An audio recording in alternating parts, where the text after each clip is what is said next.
મારે તમે કોની કે હામુ જોમાં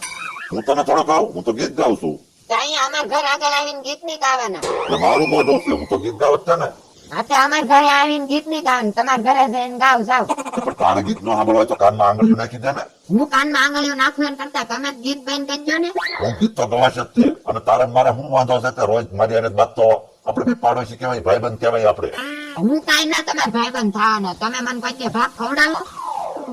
તો ભાત ખવડાવે ઈ તાર ભાઈબંધ તો તો એમ કે ને તને ભાત ખવડાવવા હાલ કરે ચોકલેટ પડી તાટી તાટી મજા આવી જાય તને એવું છે તો હાલો હાલો હાલ હાલ તો એમ કે ને મને અરે રા કેવા શેડિયા મરચા લાવ્યા છે હું કાપું છું તો એટલા હાથ બળે છે કેટલા તીખા હોય છે હું બેસાયા તો કોને લઈને આવ્યો લે આને કેમ આયો લેવા ભાઈબંધ થઈ ગયો ને ભાઈ બે હે હું પાડોશી ને મેં કીધું હું ખોટું બાઈક કરવું તો આ હાર કરી ગયા તો પછી અંકલભાઈ ચોકલેટ તો ખવડાવો આ તો ખવડાવું છું આ કે ભાઈ કરી દા બસ જો તું ચોકલેટ મોઢામાં મૂકો ને એટલે જિંદગી ખાવા મળજો થોડું પણ બંધ ખાવા ઓ બાપા ઓ આને પૂછો બાપા હા હું છું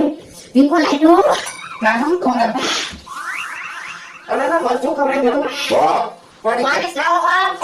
કેટલું તીખું મરચું ઉઠમો તમે કે પણ આના કરતા મરસ ખાય ખાવી માં ખાવી ના ના બે હજી મરસ ખાય પેલો ખાય નહીં પેલા પણ ઢોસનો ડબલો લઈને ક્યાં ભાગ્યો હું કાપીને પણ એને એવું કરો છો તે એના ઘરમાંથી નીકળ્યા તો મને કઈ ગીત નહીં ગાતા મને ગીત ગાવા ના પાડતો હતો હું ખવડાવી દીધું ને શેરડી મળશું હવે કે તે મારી આમ તો કોઈ નહીં રહી શકે તે મરસ માં લઈ આવો સાહેબ એમને કરેથી અરે હું અહીંયા કઈ થોડા પતંગ કાકા ઘરે જાઉં તું જાય છે હા